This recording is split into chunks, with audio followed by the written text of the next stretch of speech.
Afternoon from Little Creek Bee Ranch. Follow up to some of our wood cutting. I want to share with you some tips about bottom boards. I don't hear this talked about much. Things that I found important and things that you're going to run into. Here we have an old bottom board that we made. Oh, it's been some time ago. And what I want to do is draw your attention to the thickness of the depth of the bottom board. So if I put a ruler on it, what is that, about 2.5? It's a little, actually still a little thick. I made some way back that were 3 or more, and the bees tend to want to house up. Now this has got a mite tray in it, but they want to tend to house up in there when the mite tray is not in. So I prefer that when we're doing our cutting, that we're going to cut that thickness down, and here's the next bottom board. So the thickness is much less, 1.5 inches versus 2.5 almost. And so several things here. Bees, you have to understand, bees are real efficient. If I turn this around, oops, and I'm going to take this tray out. Bees are efficient. They want to get the work done with the least amount of effort. Sounds like some people I know. Anyway, there's the bottom of this is all screen. See, it's a screen bottom board. And they can come up and feed their sisters or the house bees right through the screen and take the nectar on up. So you'll see bees up in here. Now, some beekeepers are going to disagree with me, but I just know different. Bees are compartment thinkers. If you give them a room down here, they'll actually pass an egg, bee eggs, through the screen, and they'll house up down there, and they see this as a whole different colony, and they'll end up making their own queen. Now, I know right away people are going, that's just stupid. Well, now, stop and think about it here. How many times have you disturbed a group of ants and watched them pick up eggs and take off with eggs? This is an insect that we're talking about, a bee. Yes, they're intelligent and smart, and they have no problem passing a bee egg through the screen and pulling down some wax down here because you gave them a 2 or 3 inch thick bottom board, and they'll make their own queen despite a queen being above them. And I know there's some older beekeepers out there that do tear-outs and cut-outs, and they'll see multiple queens inside of a wall. As long as one queen can't get to the other queen, the workers are very content to take care of 2 different queens. They just want to smell some queen pheromone, but that's just a side point. Anyway, so whether you disagree with me or not, whatever, we see that all the time, that bees pass eggs through there, and they'll build their own colony down here. Another queen, and they also do it up above when they come up and go through a queen excluder. If they want to expand the colony, they'll pass eggs up through the queen excluder, and they'll lay another queen up there, and off they go. So we've seen that numerous times. You know, if you've never heard of that before, then maybe that's the first time you've heard that. But look for that, because they do that. Okay, so the thickness of the bottom board is important to us. We don't want our bottom boards any thicker than what you see. So from our cutting of brood boxes, we get the thin leftover pieces that we mentioned in our other video. We use them for spacers on top for sugar blocks, or we'll use it as a bottom board. And what you see in the back cutout back here is so the mite tray can slide in. See that? So because I'm cut thinner, because I have a thick cut here, I can leave more meat down here, but I'm thinner, so I have to take one end rail and zip off a little bit, and that's left, I think, is 1 inch. Yep, looks like 1 inch to me. And so the other 3 sides are 1.5, so I zipped off 1 inch, and that will leave enough room that I can get a mite tray to slide in. Now, when you do mite trays, you need to make sure that you're not super tight. I'll show you why. So that slides in there nice and easy, and we will have rails. We'll have rails inside. But my point is, when you look at the back end of the bottom board, if you have the mite tray scrunched up tight, it will scrape off everything coming out that you need to read, because you need to learn how to read these bottom boards and count mites, and it's a mystery on the board here. The mite board tells you what's going on inside. So when you put your mite tray in, if you're cutting and making your own stuff, make sure that you have enough slop.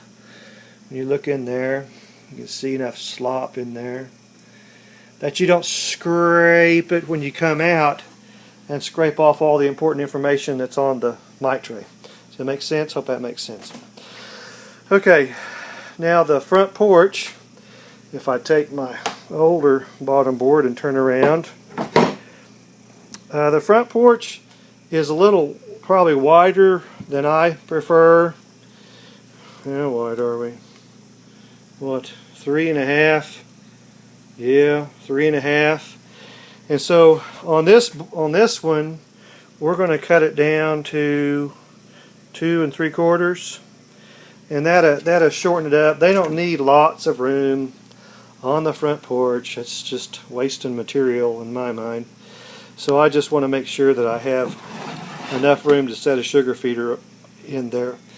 The other issue is when you lay in your screen, see how we've stapled this down pretty liberal? We extend the screen quite a ways out here. Because when you slide in, if you leave it short, and if you slide in the sugar feeder, you bump up against the edge of this screen, and you got to jam it, and it's just a pain in the butt. So on the sides we're tight, but out here we're liberal, because when we slip in that sugar feeder, we don't want to catch the end of this screen, and that's why you see excess screen sticking out here. We want to slide that feeder in on top of that and not catch the screen.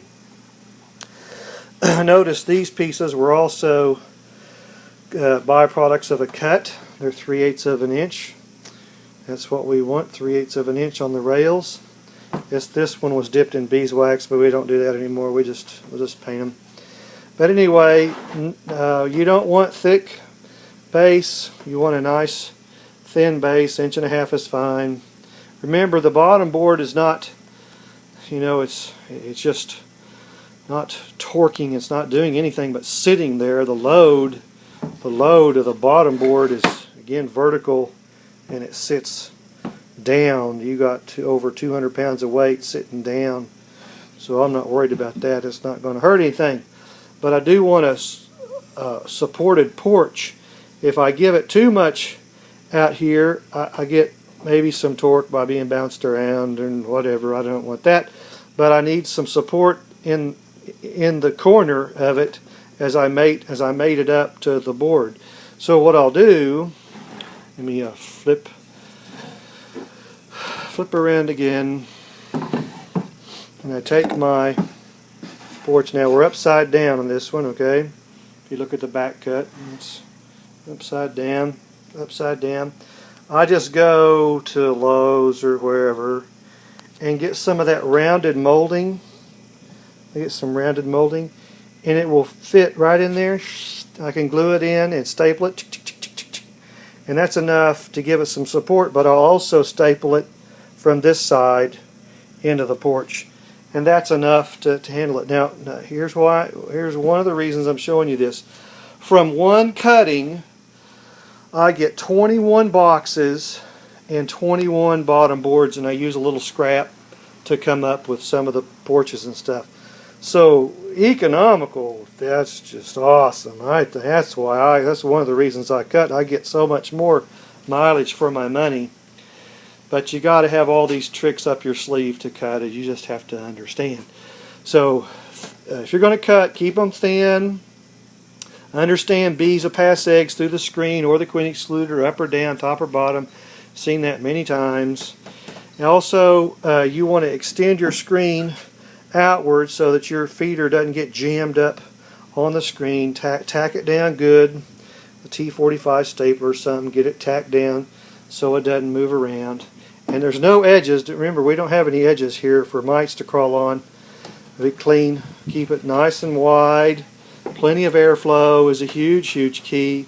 Also, too, on these rails, if you'll notice, we've used wood strips for rails. What we'll do on this one is, again, we'll go back to the Lowe's or Home Depot, whoops, and we'll get, what do you call it's 90-degree shower molding, plastic molding.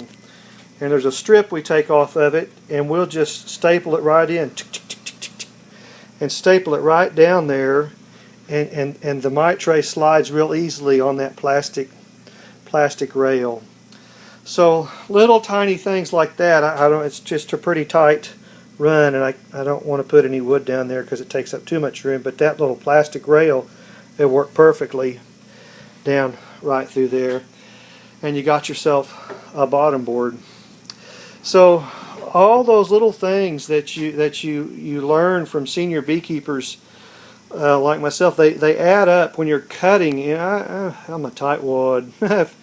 If I can cut it, I'm going to do it. There's wood. We got wood stacked here. We got boxes there. They got wood there and wood there and wood. There's scraps and pieces that we can come up with because we save all of our scraps and pieces. So all of our brood boxes are put together now. We're just finishing up on a little bit of gluing on the corners. They're all stacked up over there. All that's done. Medium boxes are next. And we'll end up making a whole bunch of bottom boards just like you see here, and have those ready to go for ourselves and to sell with the sets. $210 for a full set. But you're getting the top quality product, that's for sure. So I hope that makes a difference for somebody. You learn something different and new. Don't be surprised if you see bees developing a new colony down below your old boards if they're big, fat, and wide, or up above through the queen excluder. They'll pass eggs. Just get ready to see it. Springtime and early summer. We'll see you later. Bye-bye.